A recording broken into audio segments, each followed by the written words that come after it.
So I think that's why Jay's good at this. Let's get to him. Jay Foreman, former Husker. What's going on, Jay? Not much, man. Just a regular old cool Monday. It's fall officially, probably a little chilly outside. Hey man, you look fantastic on Saturday, man. You rock that gray and that facial hair, man. You wear that well, my man. Hey, man, it's a byproduct of losing two bets. My mini me, the youngest, keeps getting straight A's. So then that was the beard was the first loss, and then the growth of the hair is. I think she just thinks that I look funny the way I am. So it's all good. Hey, listen, we're I'll both take it. we're both taking L's in our household. That's fine. That's how it goes. Yeah. Hey, so I appreciate you just being able to pick up the phone, man. I try not to take advantage of our friendship, but man, how where do you come out on maybe it's 50-50, 60-40, 70-30? Kind of players doing what they need to do and matching a team's intensity versus the execution or the game plan not being what you want it to be. Yeah. Yeah. I think the big part is probably 80-20.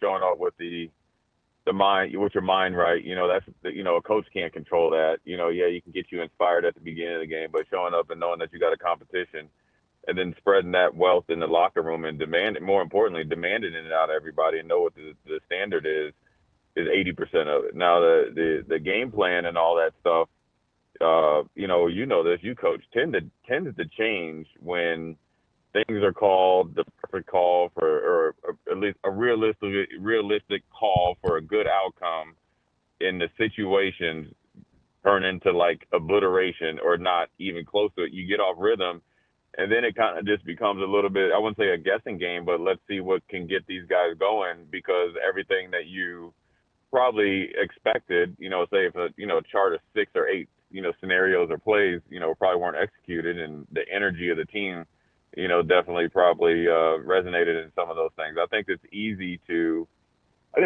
thing to do is say, you give up 9 sacks, you need all new offensive linemen, and then we need to fire the offensive line coach. And then if you're not doing well offensively, then it's the game plan. I think it really what it comes down to is your intentions of showing up ready to play and understanding who you realistically are. Not who you say you are, just who you realistically are and who you want to be, are drastically two different things. Because that type of game, Minnesota, is a player-led game, showing up ready to play and understanding that you're out there in the competition, because it wasn't anything fancy. I mean, at the end of the day, Minnesota did not like. It's hard for me to say they're a bad team because I think Nebraska's better than what they played, but I don't think they're a very good team. I think it's on the over the years of PJ Fleck, when he's really been rolling, this is probably, I wouldn't say the worst team. It's one of the lower end Relative teams. to his successful years, I agree with you. Right. Right, and especially across the lines. I mean, you got to think they've made a history on this, on the down low of like first round picks, second round picks, third round picks, guys who's in the league just collecting big checks and not really getting all the fanfare because of all the Penn States, Ohio States, Michigans, and now Oregon's and all those guys, getting all the offensive linemen getting the glory. And the same thing across the defensive line. I mean, I think there was a 4-year period. Minnesota was a top 10 defense. Yeah. Just like craziness. And so it's a little bit lower level team, but that doesn't mean that those guys aren't Division I athletes and know how to compete. So I think it was a learning lesson on what, you show up and you beat everybody. Just because Purdue had some success and really relatively gave Minnesota the game doesn't mean that you're not going to get their best shot. I think the learning lesson is this: everybody, I wouldn't say is essentially coaching for their jobs, but they have a lot of pride in their jobs in this coaching business, right? So if Minnesota's defense or their team doesn't look up to snuff against Purdue, Minnesota has a standard of we need to get back right, and we have to do it quickly. So the intensity and the magnitude of the Nebraska game, even after a victory for Minnesota, ugly or whatever you want to call it, you're going to get their best effort. You're going to have their best game plan. Both teams know each other. The players know each other or kind of have a good beat on it. I'm sure Minnesota's done some scouting on any of the transfer portal guys, so it wasn't like you're catching them by surprise. and you just got off to a little bit of a slow start. And then more importantly, in the third quarter, just had a couple breaks that didn't go your way and weren't able to kind of get that Mm. motor going. Which you were able to do in the last couple weeks. And this is the thing that where you know this from coaching, and we know this as players. I've been blunt. Like, look, we played on one of the greatest teams of all time and went on probably one of the greatest runs of all time outside of maybe recent Alabama. And the way that you do that, and a big part of it was the results were always going to be the results of the process. So you can be happy that you won the game, but not be happy how you won the game. And there's nothing wrong with that. You can enjoy the win, but understand that you got to get better.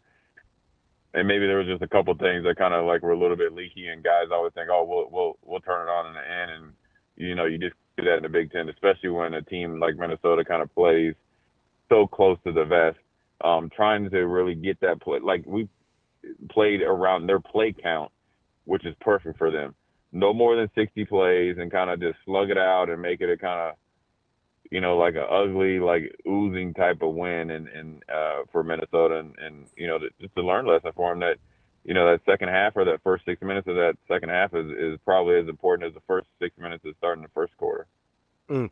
Jay, so take me kind of inside the mentality of a football team here a little bit, because I think a lot of people who didn't play this game at a high level like myself sit here and we wonder as fans from the outside, like, hey, how does that happen when it looks like, assuming this is what happened, that Nebraska just kind of didn't emotionally have themselves ready to show up on Friday night? Like, how does that happen over the course of the week? Do you kind of have a sense on Tuesday, Wednesday, you're like, things feel a little off? Do you just show up on game day and it doesn't feel quite right? Like, how does that happen? Because I think a lot of us, that's something a lot of us don't understand.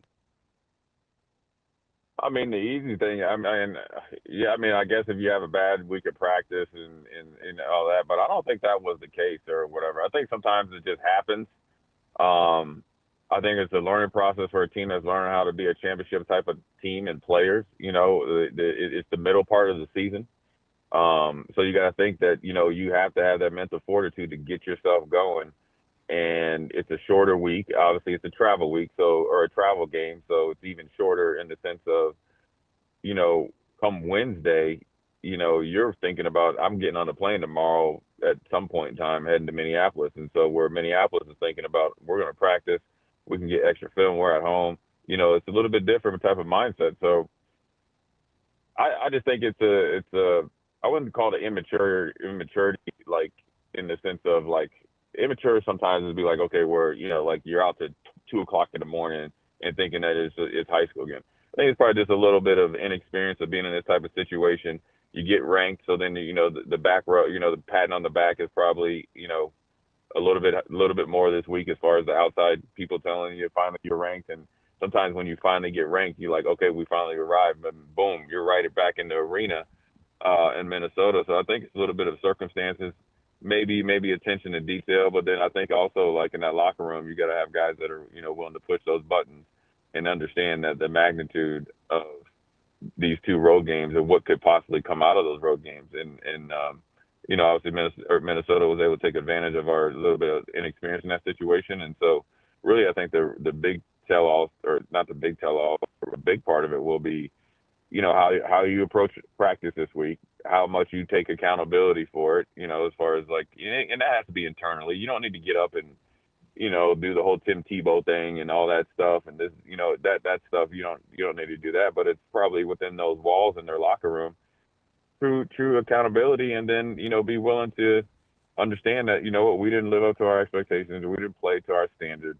And we're going to do this, actively address it. Because as much as the Maryland game and the like say Cincinnati game and the Michigan State game, where you can draw back on it and say, okay, we're going to compete to the very end, right?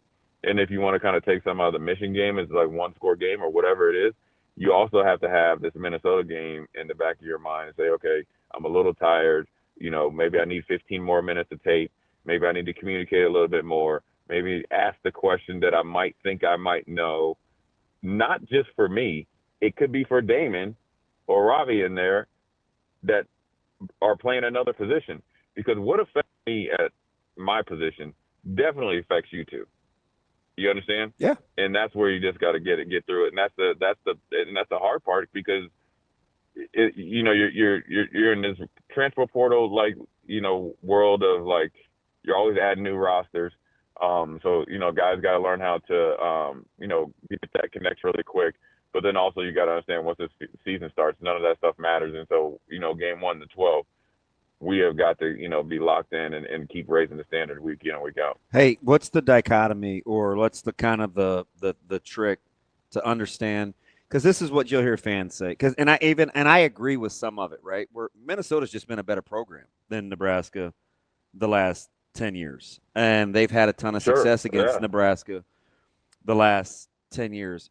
But this Nebraska team needs this chapter in the book for their growth too. Handling being ranked in the top 25, a short week of preparation, back-to-back road opportunities where you can acknowledge that Minnesota is what they is, but that doesn't mean that's not their journey, right? Like that's not this team's journey, but you can recognize because the low-hanging fruit for media and fans is, well, why can't you just accept that Minnesota's been like that's a loser mentality, right? That's for right, yeah.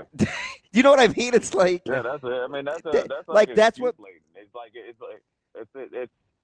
it's part of the reason why, and that kind of resonates. They don't have to just accept. It can be true, but you don't want them accepting it. Like, what are we talking about? You never accept that. I mean, it's like you don't want to be second fiddle to anyway. I mean, it's almost like stepping on the field and be like, okay, well, we'll be okay with losing today as long as it's not too bad.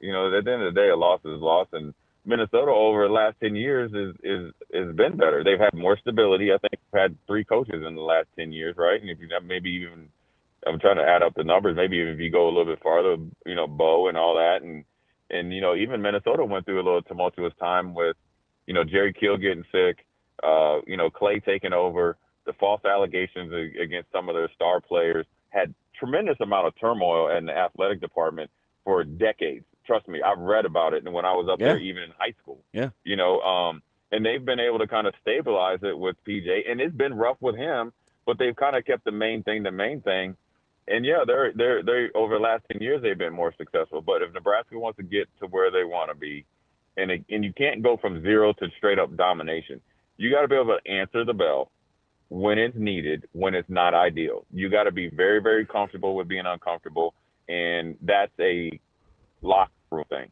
right? Let's get a little little friction, and it can't be, and it also doesn't necessarily have to be me like coming down on Damon when you miss a tackle.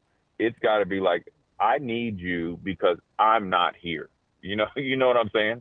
Like it's got to be like, okay, I'm off my game, dude. I need you to get me today, right? That's where it comes. It's not just give. It's give and take, and that's what you have to do. And they got to, understand where Minnesota's at. You can't change that game, right? You got to learn from it, and then just really hyper focus on Northwestern, because as much as Minnesota was a lot of pressure, it can't be. It can't. Yeah, you can't allow that to beat you twice. Yeah, because Northwestern, and it's not even a physical thing, right? It's not like it's more of a mental thing, because Northwestern's coming in here. They just pretty much a feather in the cap. Braun might still be there. He just got a coach fired. They went to Penn State in a must-win for them, beat them. That same mentality they got out on that plane to fly in the Happy Valley is the same mentality they're coming from Chicago down here. We've done it once. We have the recipe. We held serve against Purdue, an uptick. Well, listen, everything that you can think of, they're creating confidence and a blind faith in what they've been able to do. So as you prepare for it, you don't wilter and say, oh, well, they just beat Purdue, who took Minnesota to the, essentially the woodset, except for a couple plays. You got to say, okay, look, Northwestern's coming down here, going to give our best shot, but their best shot isn't going to be better than our best play or how we're going to play on Saturday. And then you just got to actively prepare to do so, and then go out there and just play. Go out there and play football. Go out there and understand, you have a lot of great things that you have down there. You got the facility. You got you're well taken care of. You got money in your pocket. You got a fan base that's going to be there. You're playing at home. But then you got to understand you still got to go out and play football. And you got to understand you can't get scooped on the second level, right? Like, right. Those are the things. Right. You can't be going right and the ball's going left. Like Like, you can, this isn't like, hey, I did my job and you're 40 yards away while, Damon's getting double teamed and obliterated. You got to go and get over there and jump in the fight. And, guys just got, look, you got to, tackle better. You got to, probably a little bit be more tightened up in what you want to do. The easy thing is now, like you saw something, and the funny thing about it is there's a guy on, I guess, X or Twitter, whatever. I mean, it's called X now. It was like, oh, on a 3-step drop, like they're trying to say Dylan was in a 3-step drop. Listen, bro, he was in shotgun 8 yards back. If any quarterback can get 8 yards on a 3-step drop, then he has the most athletic ability ever at the quarterback position. That ball ain't coming out. That's deep. That's a deep drop trying to get a chunk yard. They were talking about when he gave up a sack. So, it's like, you got to recognize the noise, because I always do think you have to understand what people are feeling, right? When you're not, when you're playing good, and when you're not playing good. But then you can't get punch drunk off of it, right? You gotta accept, because as much as you accept, hey, you guys are the second coming of 95 a few weeks ago, or you're on the cusp on the come up or whatever thing, like, you have to accept that too. But you don't have to be blinded by it, because you could be winning but still continue to work on getting better. You could lose the game and still have things to work on. Michigan's the same example. Like, say you won Michigan 30-27, but played the exact same. You still got to get better. Right, you still got to do it. And then you go to Minnesota, you don't play well, you still got to get better. But you got to dig in, though. You get what I'm saying? This can't be rinse and repeat. The intensity and the sacrifice has to be done. You get what I mean? Yeah. And that's where you get, because this is the time where you got to really push yourself to do more. Because you do this, you look right down the barrel because you win this game, and then now you're right back in the ball game again. You get what I'm saying? And there's very rarely that you get to like remedy the gas face twice in a season. You get what I'm saying? Yeah. Blue blood coming in, they're supposed to be all that, a little revenge on your mind. You know what I'm saying? Lincoln Riley that has the dry brisket on Thanksgiving, all that stuff. He's trying to get back right. All them things, man. You know what I'm saying? You should never lose to a coach that has dry brisket on Thanksgiving. That is our guy, Jay. Oh, that's Foreman. that's that gunpowder chowder for real. Hey man, he said Happy Thanksgiving, boy. I said, man, that thing is dry. You know what I'm saying? Whoever catered that in, boy, your smoker was turned up by 100 degrees too much. Ooh, hey, I appreciate you on Saturday, my man. It's all love all the time. Yeah, always, man. Appreciate you. That is Jay Foreman. We appreciate it, Jay. We'll talk again soon.